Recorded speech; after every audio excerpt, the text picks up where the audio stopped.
오늘날 택하라라고 하는 우리 여호수아 커피 브레이크 교재 7과가 되겠습니다. 자, 우리 한 목소리로 14절과 우리 15절 한 목소리를 같이 읽도록 하겠습니다. 함께 읽습니다. 그러므로 이제는 여호와를 경외하며 온전함과 진실함으로 그를 섬기라. 너희의 조상들이 강 저쪽과 애굽에서 섬기던 신들을 치워버리고 여호와만 섬기라.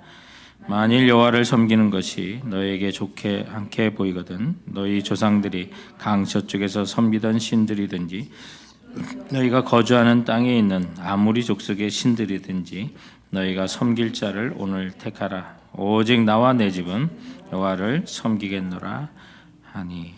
아멘.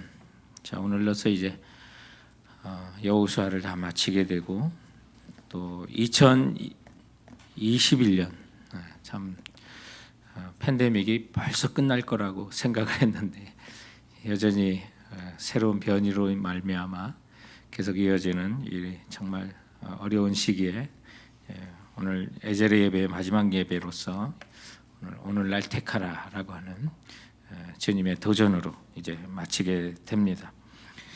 우리 앞에 수많은 선택이 있죠. 그러나 우리가 기억해야 될 것은 우리가 이 땅에서의 마지막 삶이라는 사실을 여호수아 24장은 마치 말씀하고 있는 것 같습니다. 그래서 우리 지난주에는 여호수아 24장을 전체적으로 다 다루었지만 여호수아가 이제 세 사람의 죽음으로 이제 대단원의 막을 이제 마치는 장면들이 있습니다.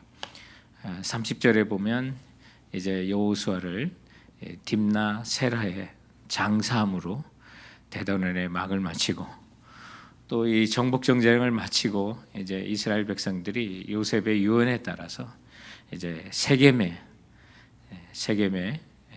그의 뼈를 묻는 장면들이 있고요. 여호수아의 최종적인 마지막은 대제사장 아론의 아들이었던 엘르아살이 이제 에브라임 산지에 바로 그 산에 이제 묻히는 장면으로 세 사람의 장례식으로 마치면서 여러분 우리가 이 땅을 살 때 여호수아가 그 전에 오늘날 너희들이 택할 자를 선택하라, 택할 신을 선택하라라고 하는데 마지막 주는 메시지가 이것과 연결되는 것 같아요. 우리의 마지막에 또 장사되는 그 순간, 우리의 육체는 이 땅에 또 묻히고 또는 사라지게 되는 그 순간에 우리 영혼의 상급을 바라보아야 될 우리 에제르 예배자들에게 주시는 그런 교훈이 됩니다. 여러분 자녀들에게 어떤 유언을 남기고 싶습니까? 생각해 보셨습니까? 너무 이른가요? 오늘 이 이야기를 알면 이렇게 여호수아의 장사에 대한 스토리를 알면 오늘 본문의 14절과 15절이 여호수아의 유언이구나라는 사실을 깨닫어요. 굉장히 진지한 것이 되는 것을 깨닫죠. 제가 한 15년 전에 안식년을 가졌을 때 제가 동부에 살았지만 이 산호제에 와서 저희 아버지 어머님이 아버지께서는 운전을 좋아하세요. 한 10시간 운전해도 피곤하지 않다고 하시는 분이고요. 어머님은 아프다가도 코에 찬바람만 들어오면 살아난다는 얘기를 하세요. 여행을 좋아하시는데 함께 못 해드려서 그 안식년 가운데 3주를 제가 가정에 할애를 받아가지고 산호제 공항에서 미니밴을 렌트를 해가지고 산호제 사시는 아버님 어머님 모시고 알래스카까지 자동차로 18일간 다녀왔는데 너무 좋았던 것 같아요.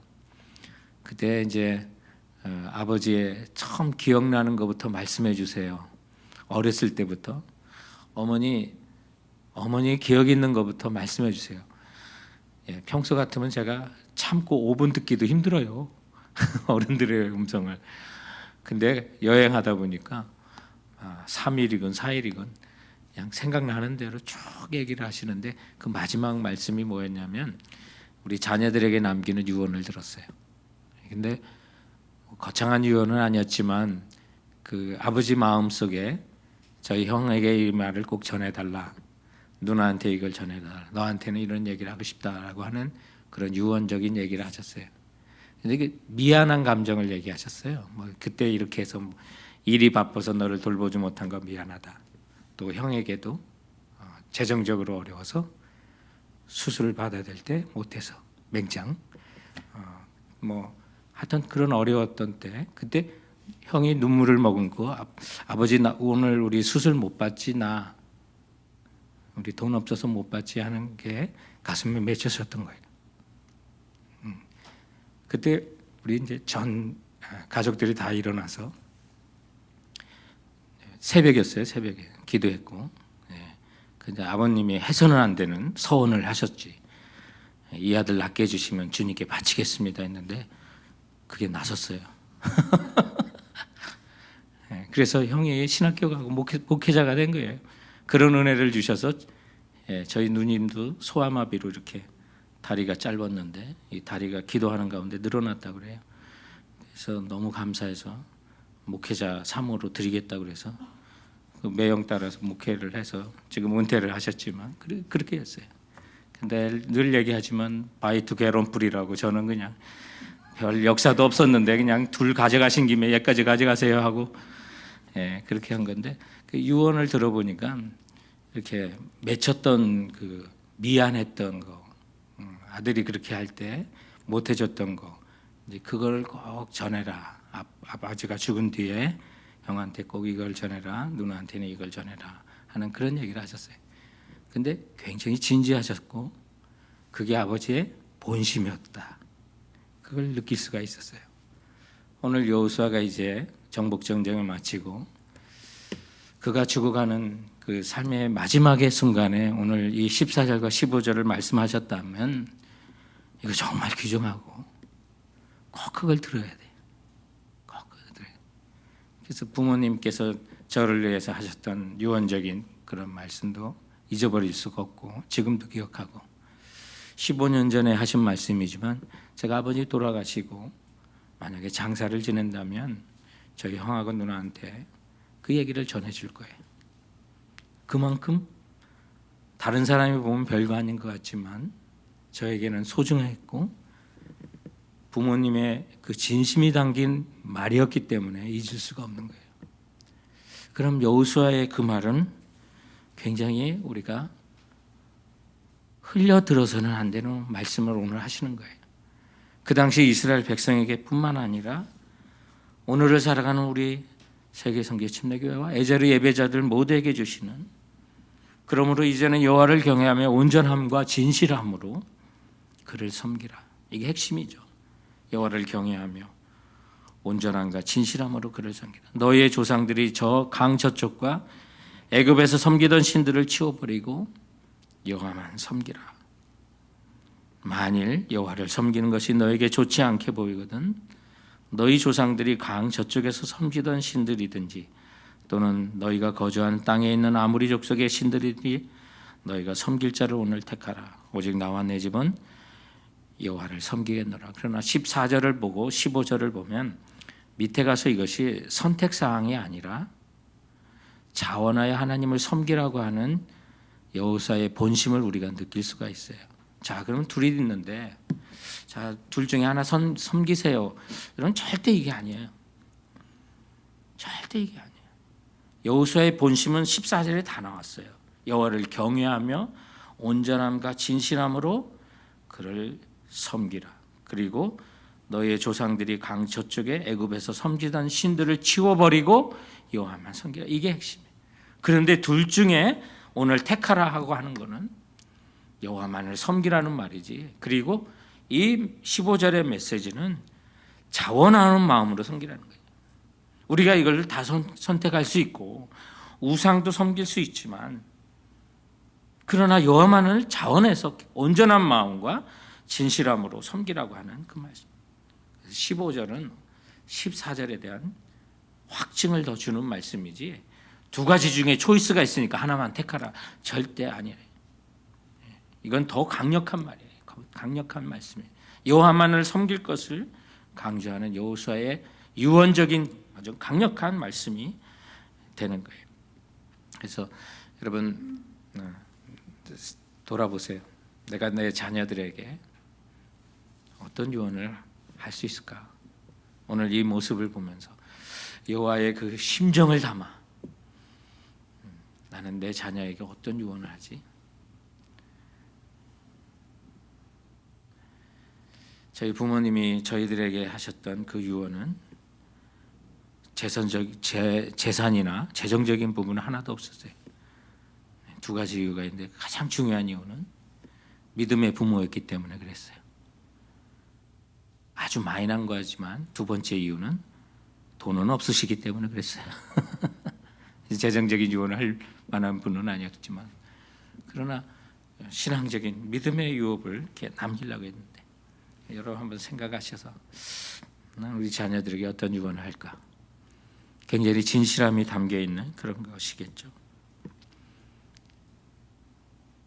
그런 유언들은 계속 매번 매년 1월 1일 하시는 분도 있어요. 제가 존경하는 따르는 목사님 중에 1월 1일마다 그 유언을 다시 꺼내보고 다시 작성하신다고 하는 분도 있어요. 그만큼 우리에게 중요한 교훈이 되는 건데, 자, 그러면 이제 우리가 본문을 통해서 한번 생각해 보는 거는, 자, 그럼 왜 세겜에 모이라고 했지? 오늘 1절에 보면 모인 곳이 세겜이었어요.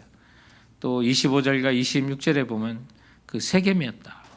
여호수아가 이제 모든 백성들, 장로들, 지도자들 다 세겜에 모이라고 한 게 이제 1절 말씀이었고, 오늘 이제 그 백성과 언약을 맺는 장면이 25절과 26절 세겜에 있어요. 이 세겜은 우리가 지나쳐서는 안 되는 중요한 장소예요. 그럼 왜 세겜이었냐? 왜 세겜에 모이게 했냐? 이스라엘 민족에게는 아주 특별한 장소였어요. 왜냐하면 세겜은 아브라함이 갈대아 우르를 떠나 하란을 떠나 이제 갈대아 우르를 빠져나와 처음으로 들어와서 가나안 땅에 들어와서 제단을 쌓았던 것이 이 세겜 땅이었어요. 창세기 12장 6절과 7절에 보면 아브라함이 그 땅을 지나 세겜 땅 모래 상수리 나무에 이르니 여호와께서 아브라함에게 나타나 이르시되 내가 이 땅을 내 자손에게 주리라 하신지라. 자기에게 나타나신 여호와께 그가 그곳에서 제단을 쌓고, 아브라함이 약속의 땅으로 들어와서 주마한 땅에서 들어와서 처음으로 제단을 쌓은 곳이 이 세겜 땅이에요. 그리고 그것도 어디 나무에?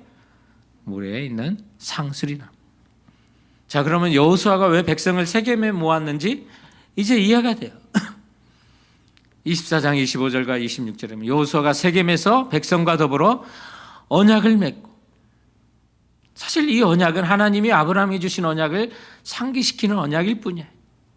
그리고 큰 돌을 가져다가 거기 여호와의 성소 곁에 있는 상수리 나무 아래에 세우고 변하지 않는 돌로 그 언약을 이제 우리가 하나님만을 섬기겠습니다라고 하는 그 백성에게 이제 그 언약을 확정하고 돌을 쌓고 하나님께 감사 영광을 드렸던 바로 그 장소에.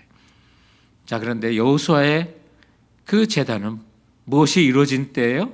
이제 하나님께서 여호와께서 아브라함에게 나타나 여호수아에게 아브라함에게 약속하신 그 언약이 이루어진 그 순간에 이제 다 정복해서 하나님이 주마한 그 땅을 정말 얻었어요.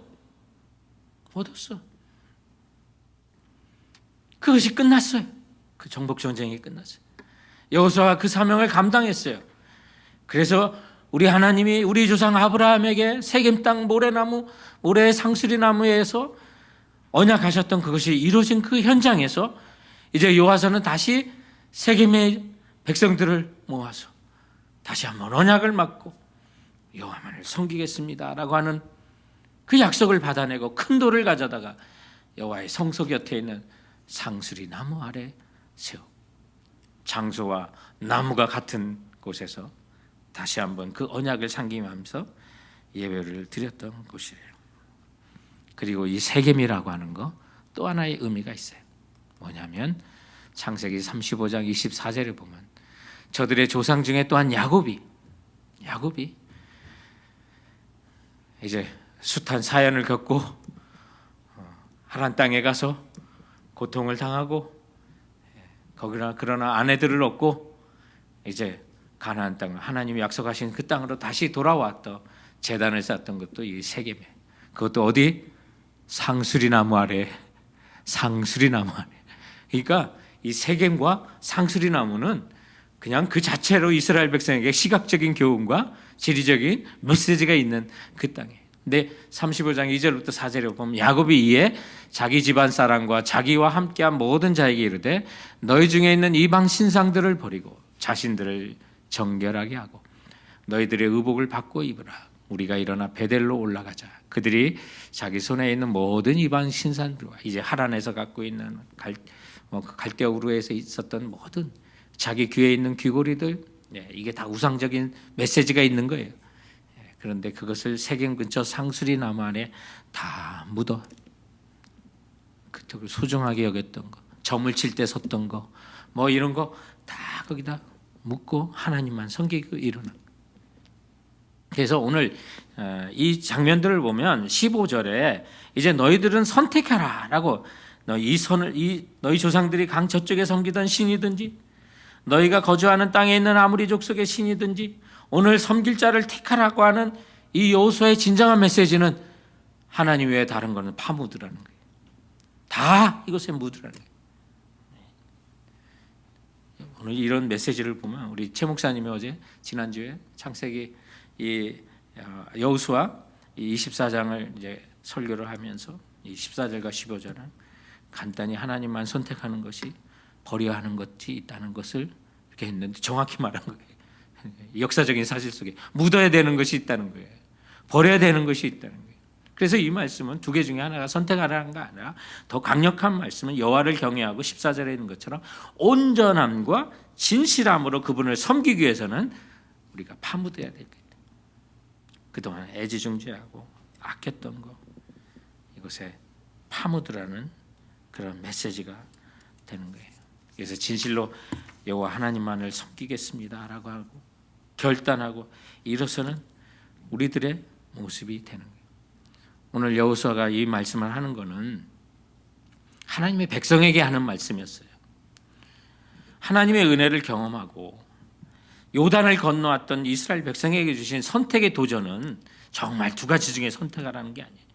그렇다면 오늘 하나님의 은혜를 입고 예수 믿는 구원의 은총을 받은 우리들에게도 이 선택은 정말 우리가 이곳에도 선택해도 됩니까가 아니라 그거 하나님 외에 우리가 사랑하고 있는 거 그거 버리라는 거예요. 땅에 묻듯이 파묻으라는 거예요. 우리 왜요? 하나님 말씀만 청종하기 위해서. 우리에게 복 주실 분은 하나님밖에 없기 때문에. 다른 건 다 우리가 만든 거고 사람이 만들어내고 사람의 형상을 만들고 거기에 절하는 우스운 꼴을 갖고 있지만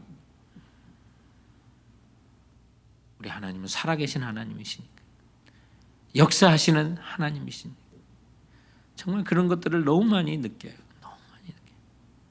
순간순간에 있고 하나님의 생각은 저희들이 정말 생각하지 못한 것까지 생각하시는 우리 하나님이십니다 라고 하는 그런 고백을 이렇게 하게 돼요. 가장 지난주에 이제 인도에서 우리 라툴 목사님이 우리 아우랑가바드라고 하는 곳에서 미전도정조 개척의 센터로서 시작을 했는데 한 2시간 떨어지는 라식이라고 하는 디스트릭에서 이제 침례를 주고 교회에 이제 믿는 자들이 많이 생겼어요. 그래서 거기서 교회 개척을 이제 하기 위해서 목회자를 하나 파송한다는 거예요.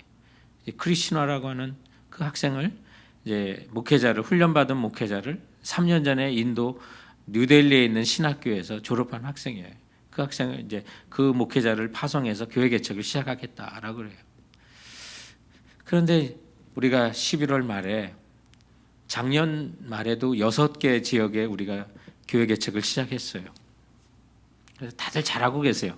아주 열심히 하고 하나님 나라가 넓어져서 우리 교회 성도들이 받을 상급이 이제 크다는 것을 저는 확신하고 있는데, 그런데 거기에 재정적으로 2년간 우리 목회자들을 개척을 나가면 우리 2년간은 생활비 지원하겠다. 그래서 거액이 아니에요. 그들 생활비는 한 달에 좀 생활비가 적은 데는 90불, 많이 드는 데는 150불. 뭄바이 같이 이게 대도시는 한 150불이면 부부가 한 달 살고요. 근데 시골 같은 데는 90불이면 이게 살아요. 근데 어려우니까 헌신하는 분들이 1년씩만 하라. 그리고 이 1년 뒤에 재헌신을 할 수 있으면 하라. 그렇게 하고 1년 헌신 받았는데 네 분을 목회자를 지원하는 분은 계속 하겠습니다라고 하고 두 분은 올해까지만 하겠습니다 해서 두 분이 이제 필요했던 거예요. 그래서 제가 기도회 중에 한번 광고를 주일날인가요? 광고를 했어요. 주일 예배 때 했군요. 주일 예배를 해서 두 분이 더 후원자가 필요합니다 하고 예배드리고 갔더니 1시간 안에 다들 전화 오셔가지고 하겠습니다. 제가 하겠습니다. 라고 두 분이 금방 채워졌어요. 그런데 5분 뒤에 또 전화가 와가지고 목사님 제가 한 분을 서원하겠습니다. 그런데 아이고 다 찼습니다. 5분이 넘어서 5분 차이로 그분이 헌신하는 마음이 있었는데도 안 됐어요. 그래서 참 다 찼으니까요. 다음에 또 기회 있으면 말씀드릴게요 하고 끝나요. 그리고 메일로 우리 성도들한테 보냈어요. 많은 분들이 관심을 가져주셔서 이제 모든 오늘 예배 중에 광고한 분들은 다 찼습니다. 이제 더 이상 헌신 안 하셔도 됩니다라고 금방 메일을 보냈던 거예요. 그런데 한 분이 하겠다고 하는데 못 하겠잖아요. 그래서 그분께 전화를 했어요. 이런 새로 개척을 나가는 분이 있는데 하시겠습니까? 하시겠대. 당연히 하시겠대. 그런데 알고 봤더니 이 크리스나가 3년 전에 인도 뉴델리에 공부하는데 1년 동안 생활비와 학비를 지원하신 분이었어요. 그래서 아니 이번에 지원하는 이 목회자가요 1년 신학교 때 지원하신 분이에요. 그 사실을 알고 더 마음과 기쁨을 갖더라고요. 정말 우리는 알 수 없지만 하나님께서 우리 헌신들을 미루시고 또 한 거는 더 큰 기쁨으로, 더 큰 감격으로, 더 큰 정말 사랑으로 지원할 그런 목회자를 하나님은 알고 계셨던 거예요. 그런 사실을 일주일 전에 다시 한번 경험하면서 야, 우리 하나님은 정말 내가 알지 못하는 많은 순간들이 있지만 시간이 지나면 이건 일주일 안에 하나님의 뜻을 찾은 그런 케이스지만 어떤 건 10년 뒤에 깨닫는 것도 있고 어떤 거는 우리가 하나님 나라 가가지고 그때는 우리가 온전히 알게 된다고 할 때 바로 이런 거 아니겠어요? 우리가 이 땅에 살면서 하나님의 뜻을 섭리 가운데 감춰져 있어서 깨닫지 못한 것이 그러나 그때는 하나님 나라에서는 하나님께서 이 세상에 나를 위한 최선이었다는 것을 우리 모두 깨닫게 될 것을 여러분 확신하시기 바라요. 그래서 우리는 하나님만 섬기면 돼요. 근데 걱정하잖아요. 하나님도 섬겨도 되나? 여러분 걱정할 거 없어요. 하나님만 섬기는. 그리고 너희들 오늘 선택하라고 하는 여호수아의 이 말은 하나님을 자원하여 섬겨줄 것을 얘기하는. 하나님은 자원하여 드리는 자를 기뻐하시죠. 신앙생활은 자발적인 헌신을 중요하게 여기세요. 기쁨으로 주님 앞에 나가는. 의무적으로 드리면 바리새인 되는 거 아니겠어요? 그래서 자꾸 우리는 이것이 정말 기쁨으로 자원함으로 봉사에도 즐거운 마음으로 헌금도 자발적으로 우리가 하나님만을 섬기는 것도 정말 기쁨으로 선택하기 위해서 여호수아의 너희가 선택하라고 하는 건 이 자발성을 지금 강조하는 거예요. 오늘날 너는 선택하라. 기쁨으로 누가 우리를 도와주셨는데 지금까지 그 일을 위해서 이 14절 앞에는 하나님이 우리를 어떻게 인도하셨는지를 스토리를 얘기했던 거예요. 우리를 어떤 가운데 인도하셨는지 그 광야에서 어떻게 먹이셨는지 그리고 이 땅에서 우리가 이 정복전쟁을 어떻게 감당했는지 그러므로 너는 오늘날 선택하라. 나는 당연히 나와 내 집은 여호와만을 섬기겠노라 라고 말씀하고 있는 것입니다. 여러분 그런데 우리 하나님은요 여호수아 24장 19절에 보면 질투하는 하나님, 질투하는 하나님. 근데 이 질투는 사랑의 또 다른 표현이에요. 사랑은 또 다른 표현이에요. 질투하지 않으면 안 되는 거지. 사랑하는 사람인데 내 사랑의 대상이 다른 사람을 쳐다본다? 다른 사람들의 그 사랑을 빼앗긴다면 여러분 질투하지 않으면 사랑하지 않는 거잖아요. 그걸 하나님이 여러분 우리가 다른 거 섬기면 질투해요. 질투하세요. 가슴 아파하세요. 그야말로 사랑하는 연인한테 차인 것처럼 슬퍼하시는 분이 우리 하나님이세요. 우리 이 사실을 알면 여호와만을 섬기는 거예요. 근데 재밌는 게 있어요. 여호수아 24장 16절부터 16절 오늘 본문의 16절 18절에 보면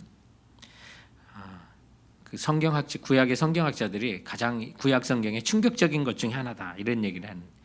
16절 보시면 백성이 대답하여 이르되 우리가 결단코 여호와를 버리고 다른 신을 섬기기를 하지 아니하오리니 이는 우리 하나님 여호와께서 친히 우리와 우리 조상들을 인도하여 애굽 땅 종되었던 집에서 올라오게 하시고 우리 목전에서 그 큰 이적을 행하시고 우리가 행한 모든 길과 우리가 지나온 모든 백성 중에서 우리를 보호하셨음이며 여호와께서 또 모든 백성들과 이 땅에 거주하는 아무리 족속을 우리 앞에 쫓아내셨습니다. 그러므로 우리도 여호와를 섬기리니 그는 우리 하나님이시니라 하니라. 그런데 19절에 뭐라고 얘기해요? 여호수아가 백성에게 이르되 너희가 여호와를 능히 섬기지 못할 것은 그는 거룩하신 하나님이시요 질투하시는 하나님이시니 너희의 잘못과 죄들을 사하지 아니하실 것이다.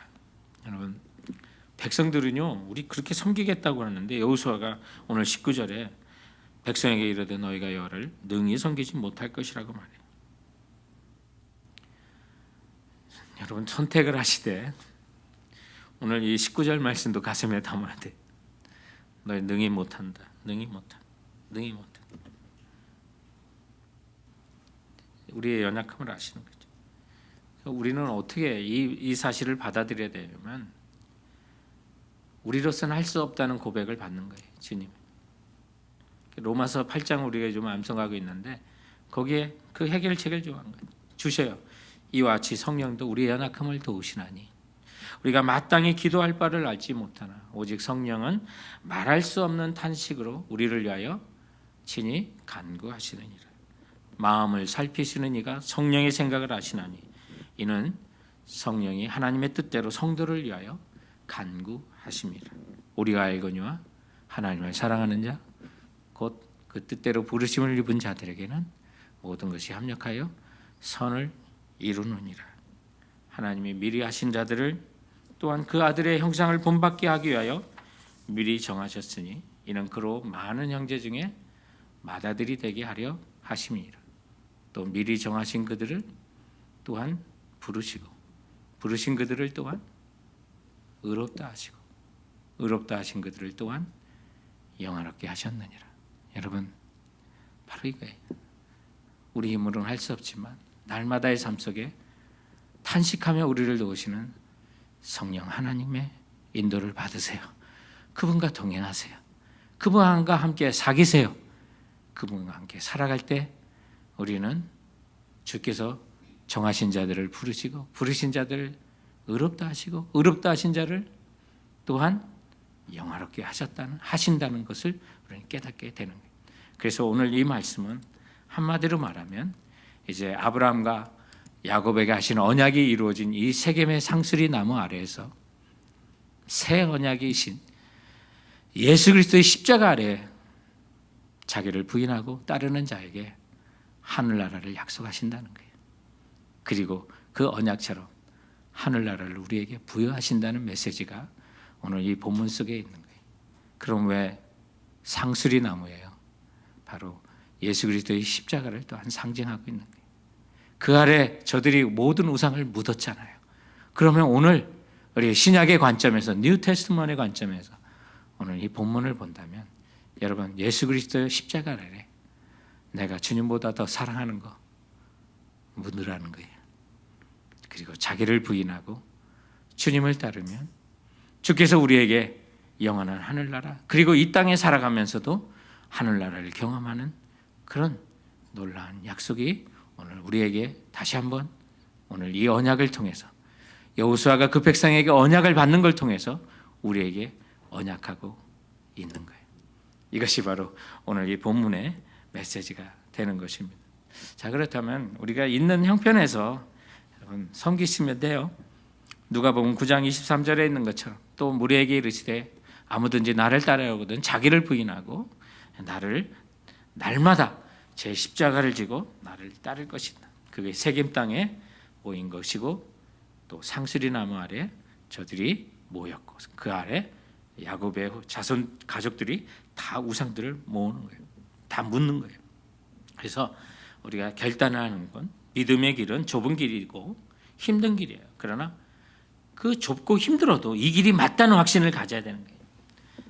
상수리 나무, 예수 그리스도의 십자가. 주님 얼마나 고통스러웠을까. 고통스러운 것도 또 더해서 얼마나 부끄러웠을까. 부끄러우셨을까. 얼마나 부끄러우셨을까. 제가 어제가 이틀 전인가요? 우리 큰딸이 샤워를 하고 방에 있는데 옷을 안 입었나 봐요. 문을 열려고 그랬더니 깨 하고 놀라면서 소리를 질러가지고 저도 놀라서 활동 문 닫고 빨리 나왔던 기억이 있는데, 예수님 벌거벗기셔서 십자가에 달리셔서 얼마나 부끄러우셨을까. 얼마나 고통스러웠을까. 그러면 주님을 따라가는 우리 성도들은 자기를 부인하고 자기에 주어진 십자가를 지고 따라간다는 것은 부끄러움도 있는 거고 고통도 있는 거지만 그 길이 맞다고 확신하며 날마다 걸어가는 그 삶, 하나님께서 언약하신 약속의 하늘나라를 우리에게 주신다는 메시지가 되는 것입니다. 우리 예배자 여러분, 2021년 올해 한 해를 예배를 섬겨주셔서 감사하고, 또 2022년이 기다려지는 이때 우리가 날마다 주님의 십자가를 지고 살아갔으면 합니다. 영국의 캔터베리에 있는 성당입니다. 영국 성공의 출발점이에요. 여기가 런던이 아니라 캔터베리예요. 그래서 여기 가면 아주 영국의 성공의 가장 이제 핵심적인 그런 장소가 되고, 여기 캔터베리 대주교가 여기에 거주하면서 이제 있게 되는 거예요. 그런데 여기에 이제 597년에 성 어거스틴이 이 캔터베리의 대주교로, 그때는 이제 천주교 캐톨릭의 대주교였죠. 그래서 바로 이 대성당은 그때 건설을 했어요. 그리고 뭐 이렇게 두 차례 1067년하고 1174년에 이제 불에 타서 이제 다시 재건한 기억도 있고, 또 여러 차례 이제 흥망성쇠를 많이 겪었는데, 이 독일군 공습에서도 파괴되는 아픔이 있었지만 이렇게 다시 재건해서 굳건한 곳이 됐는데, 여기에 이제 그 8,000평 정도 되는 뒷뜰이 있어요. 교회 뒷뜰이 8,000평이에요. 엄청난 거예요. 그것에 많은 무덤이, 영국 교회 마찬가지로 무덤이 있는데, 거기에 이 건물을 처음에 졌던 어거스틴 597년에 이게 대주교로 와서 교회를 건축하신 어거스틴이라고 하는 그 성자의 무덤이 거기 있어요. 근데 눈에 띄는 건 그 옆에 니콜라이라고 하는 평신도 그 집사님의 무덤이 함께 있어요.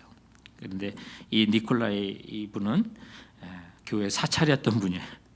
그래서 75세에 돌아가실 때까지 58년간 이 교회를 위해서 충성을 다하고 새벽마다 빠지지 않고 종을 쳤던 분이에요. 그래서 그분의 삶을 기리는 거예요. 여러분, 이 니콜라이 집사님의 임무는 바로 그거였어요. 정말 전 국민들에게, 또 캔터베리에 그 종을 치면서 이분의 간증을 보면, 내가 이 종을 치면 전 시민이 이 종소리를 듣고 회개하여 예수 믿게 해주세요 라고 5분간 기도하고 종을 쳤다 그래요. 매일. 여러분, 저는 어거스틴을 본받으라고 하는 게 아니에요. 저는 우리 에제리 예배자들이 이 니콜라이 집사님을 좀 본받았으면 좋겠어요. 여러분 하시는 매일의 삶 속에 잠시 눈을 감고 5분이라도 기도하고, 하나님, 내가 이 종을 쳐요. 근데 이 종의 소리를 듣고 이 캔터베리의 시민들이 회개하고 예수 믿게 해주세요 라고 하는 그런 기도를 담아 58년간 그 종을 하루도 빠짐없이 쳤던 그 집사님, 그분을 기리면서 그 위대한 성자 옆에 니콜라이 집사님의 무덤을 만든 거예요. 사랑하는 우리 에제리 예배자 여러분, 바로 이렇게 우리 주님을 사랑하되 자원한 마음, 온전함과 성실함으로 주님을 섬겨나가시는 우리 모두가 되길 주님의 이름으로 축원드립니다.